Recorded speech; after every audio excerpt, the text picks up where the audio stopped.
Madame, mademoiselle, monsieur, bienvenue à Métro News. Voici les principaux titres qui seront développés aujourd'hui. Vous allez payer 10 000 gourdes d'amende si on vous surprend en train de déverser des déchets dans les rues de Port-au-Prince. La décision a été prise par la mairie de la capitale de concert avec la police. Une délégation d'entrepreneurs des Bahamas a effectué une visite au pays dans le cadre du renforcement de la coopération entre le Commonwealth britannique et Haïti. Les activités ont repris ce vendredi à l'Office national d'assurance contre-tiers au AVCT après un mouvement de grève qui a duré près de 2 mois.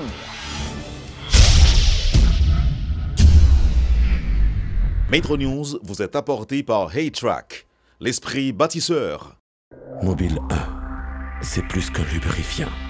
C'est le mélange parfait de plusieurs huiles qui se transforment en molécules pour vous permettre d'aller plus loin, beaucoup plus loin qu'avant. C'est l'évolution de votre moteur. Choisissez les lubrifiants mobiles. Ici vit l'énergie. Le président de la République, Jovenel Moïse, a accueilli le mercredi 23 mai au Palais national une délégation d'entrepreneurs des Bahamas dans le cadre du renforcement de la coopération entre le Commonwealth britannique et Haïti. Cette visite des entrepreneurs bahaméens fait suite à la séance de travail de haut niveau qui s'est tenue au Palais national le 24 février dernier entre le Premier ministre des Bahamas et le chef de l'État en marge du sommet des chefs d'État et de gouvernement de la CARICOM. Lors d'une réunion tenue ce mercredi en présence du Premier ministre Jacques-Guy Lafontaine, des ministres des Affaires étrangères Antonio Rodrigue et de la Culture Guy Lercé-Delva, le chef de l'État a renouvelé aux visiteurs la volonté du gouvernement haïtien d'œuvrer au renforcement des relations entre Haïti et les Bahamas. Il a aussi proposé l'intensification des échanges commerciaux entre les deux pays pour une meilleure compréhension et un rapprochement des acteurs du secteur privé des deux peuples. Le personnel de l'Office national d'assurance contre-tiers au AVCT a levé provisoirement son mouvement de grève jeudi après avoir reçu l'assurance qu'aucun employé ne serait révoqué.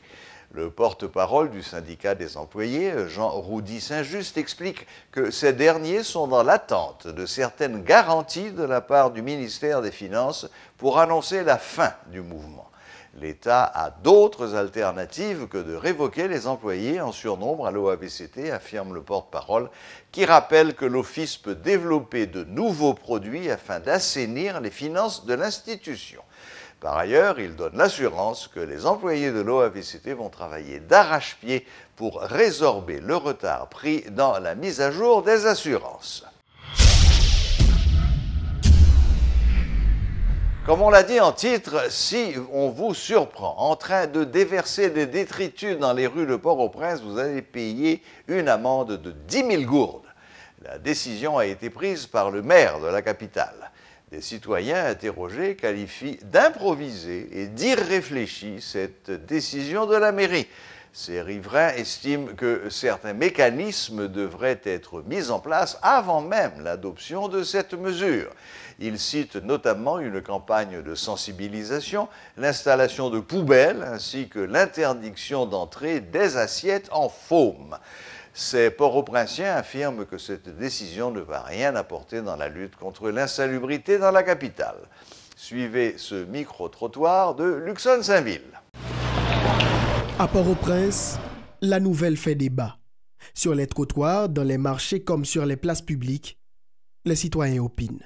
C'est mon magistrat qui a improvisé pendant que le peuple même connaît qui ça l'a fait. État la Port-au-Prince sale, bras de chaîne sale, tout côté sale. L'abdiol a payé 10 000 gourdes d'amende. Ah mais combien qu'on même ni payer parce que le pas propre du tout. Jeter des déchets sur la voie publique est passible d'une amende de 10 000 gourdes. Un arrêté communal consacre cette décision, mais des préalables s'avèrent indispensables. D'abord, avant tout, il n'est pas préparé d'abord pour décision ça. Il faut une campagne de sensibilisation t'a faite, puis après ça, vous avez promis. Pour me dire en réalité, il faut mettre poubelle, ou même faire un amont la gueule dans ça, ou bien, je propre la net, et puis je vais mettre en poubelle là. Moi, je fais faire la gueule dans la poubelle là. Cette mesure sera sans effet et ne donnera aucun résultat, estiment ces Port-au-Prinsiens. Ces derniers voient plutôt dans cette démarche un moyen pour les autorités municipales de trouver de nouvelles recettes. Avant de penser avec COB, ouais, son bail qui a crasé pays. Oui, on a besoin de COB pour fonctionner, mais c'est quel mécanisme à mettre en place pour au moins pour chercher l'argent ça. Payer 10 000 gouttes là, c'est une sorte de méchanceté, c'est une sorte de l'argent pour entrer dans la poche de l'État à faire, mais c'est pour l'État qui exactement. Pour une autre catégorie de citoyens, le problème doit être adressé différemment.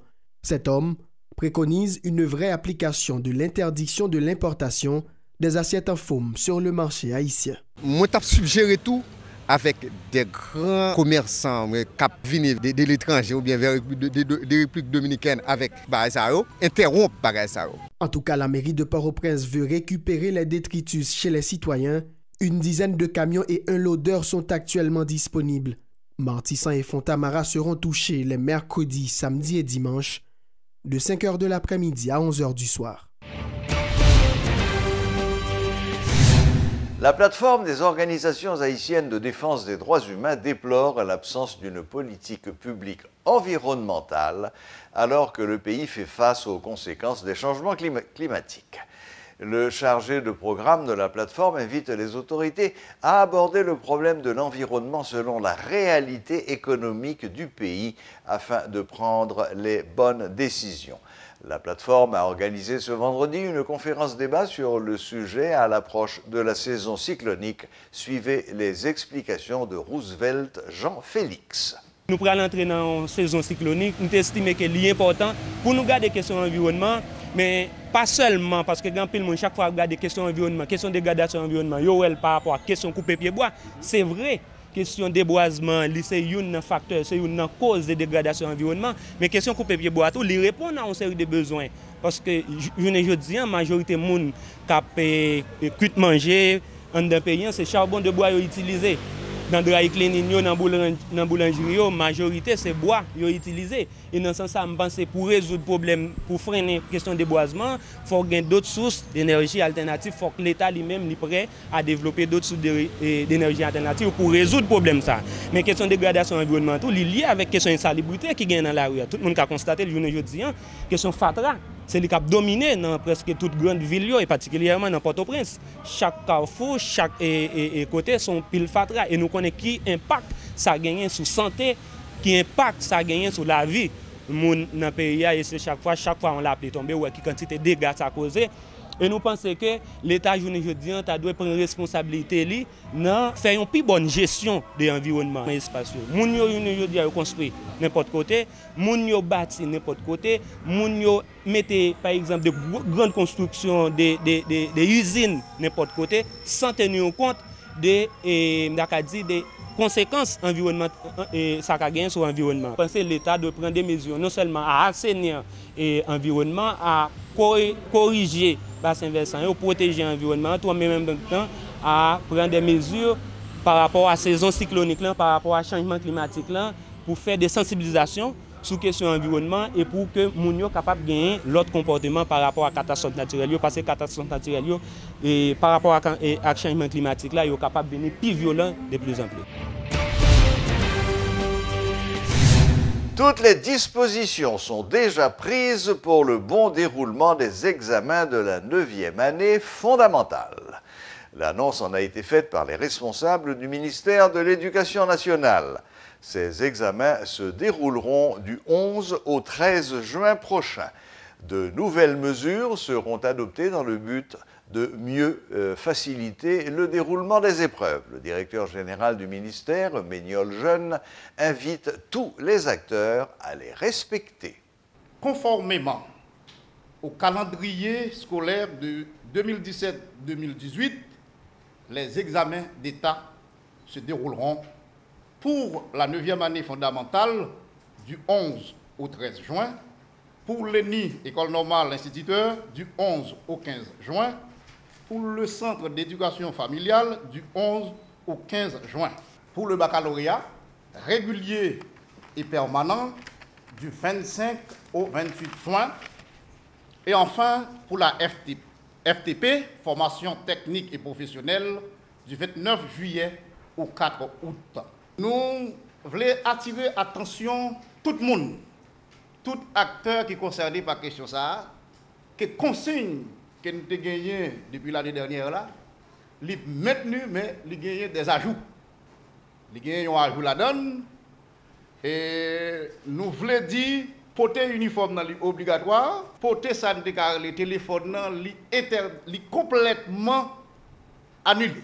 Ça veut dire pas de question, élève pour porter téléphone. Mais année ça, nous dit tout, ce n'est pas seulement élève qui n'a pas droit porter téléphone. C'est seulement monde qui a responsabilité dans 100 examens qui a droit, qui a accès à téléphone.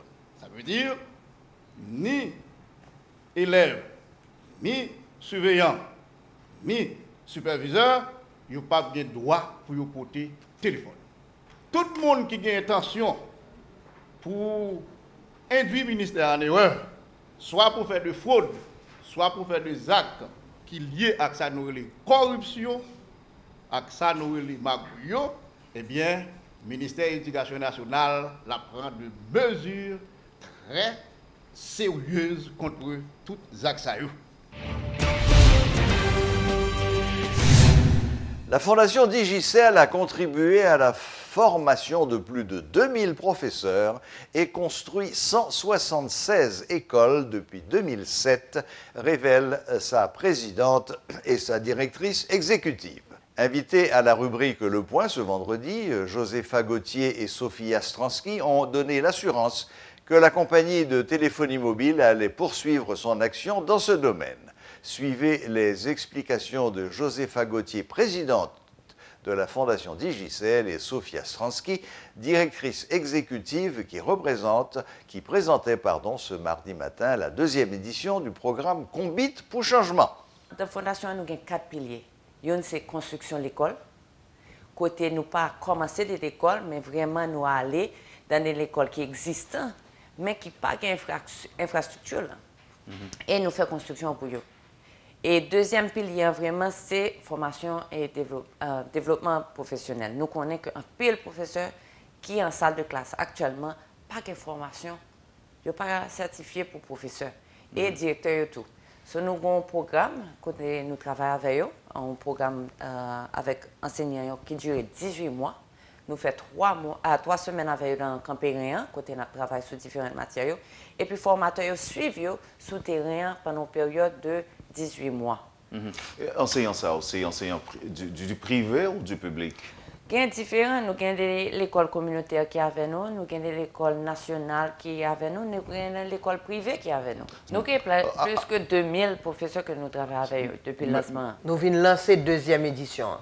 Et quand on nous dit, nous invitons tout le monde dans tout département pour participer vraiment dans la 2e édition, Combit pour changement. Parce que Combit pour changement était très intéressant et nous pensons que Combit pour changement, c'est pour nous capable de faire un projet inclus dans l'argent que nous avons là. Si on vient avec un projet qui coûtait 2 millions de goudes, nous ne pouvons pas faire un projet ça parce que nous ne savons pas qui gens que nous allons réaliser le projet à côté de la joindre, reste l'argent. Mais tandis que si nous avons dans braquette 700 000 goudes là, exactement, nous sommes capables de réaliser le projet. Tout le monde qui a gagné l'année passée, nous allons d'ici 3 mois pour nous qui gens que commencé à réaliser le projet. Parce qu'en réalité, nous ne payons pas tout l'argent qu'on a, nous payons 40% de l'argent et nous payons en 3 décaissements parce qu'il faut nous pour l'argent pas gaspillé, pour que nous vraiment réaliser ça dit qu'il y a à faire. Demande disponible dans le magasin Digicel. Et puis, tout, les cas montés sur le site web nous, www.fondationdigicelhaiti.org pour les jeunes et formulaires en tout.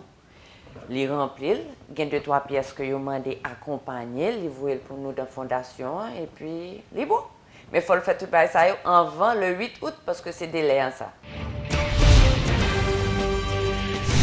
Une journée porte ouverte a été organisée ce vendredi par l'Université INUCA à l'occasion de son 30e anniversaire. Orientation professionnelle, exposition, visite des lieux, conférences, ce sont les différentes activités qui se sont déroulées à cette occasion. Faisant part des avantages et des différents projets de l'institution, son fondateur et actuel recteur, Anténor Gabo, a réitéré son engagement à travailler davantage à la bonne marche de l'institution. Dans la journée porte ouverte, ça, tout le monde qui vient là dans la journée porte ouverte, là, gagne la possibilité d'abord pour joindre information concernant les disciplines que nous enseignons dans l'université UNICA, parce que nous enseignons, capable de dire 14 disciplines. Nous avons gestion, nous avons comptabilité, nous avons informatique, nous avons génie électronique, génie électrique, génie civil, génie énergétique, et nous avons économie, nous avons communication et journalisme. Donc, c'est différentes disciplines que nous enseignons dans l'université UNICA. Mais nous avons fait 30 ans d'existence, il y a 2 disciplines que nous comptons ajouter pour nous capables de dire une université qui gagne presque toutes les disciplines, c'est agronomie et médecine. Nous, sur 4 carreaux de terre, nous avons suffisamment d'espace. Nous allons construire notre hôpital universitaire. Très bientôt, nous allons commencer avec construction hôpital et universitaire. Et quand nous commençons avec construction, nous allons régler les formalités légales pour accréditation avec le ministère de la Santé publique, avec l'éducation nationale et autres, de telle manière que nous sommes capables d'ouvrir inscription pour nous faire médecine. Et là, ça, étudiants, nous, il n'y a pas encore l'autre étudiant qui, dans toute l'aéroport, a fait manifestation pour capable de joindre hôpital pour faire stage. Et étudiants, nous, en dans l'université, un hôpital universitaire, il est capable de faire stage dans l'hôpital. Voilà, la boucle est bouclée. Merci de votre fidélité. Excellent week-end à toutes et à tous. Et à la prochaine, même heure, même chaîne.